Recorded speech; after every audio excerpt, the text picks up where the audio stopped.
Hello সবাইকে। টার্নিংটা দেখে নিশ্চয়ই বুঝে গেছো আমরা যাচ্ছি কোথায়। ঠিক, রোহিণী। আর সেদিন রবিবারে খুব ভালো রোদ উঠেছিল। আমরা সবাই ভাবলাম রোহিণী গিয়ে কোথাও সুইমিং করে আসি, অথচ দেখো পার্কিংয়ের একটুও জায়গা নেই কোথাও। শিলিগুড়ির সবাই বোধহয় চলে এসেছে রোহিণীতে।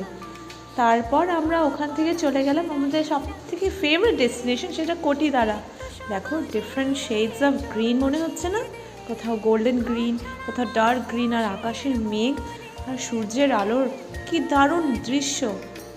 শিলিগুড়ি দেখো কি ভালো লাগছে উপর থেকে, ছোট ফ্ল্যাট, নদী সব দেখা যাচ্ছে। আমরা ওখান থেকে চা খেয়ে বসে দেখতে পাচ্ছি সামনে থেকে বৃষ্টি ধেয়ে আসছে আমাদের দিকে। 2 মিনিটের মধ্যে আমরা সবাই বৃষ্টিতে ভিজে গেলাম। একটু বৃষ্টিতে ভিজে পাহাড়ের বৃষ্টি এনজয় করে আমরা চলে গেলাম শিব মন্দির বৈঠকখানাতে। বিকেলে বা সন্ধ্যা বলতে পারো, তার মাঝে আমরা ডিনার করে রাত্রে বাড়ি ফিরে গেলাম। টাটা।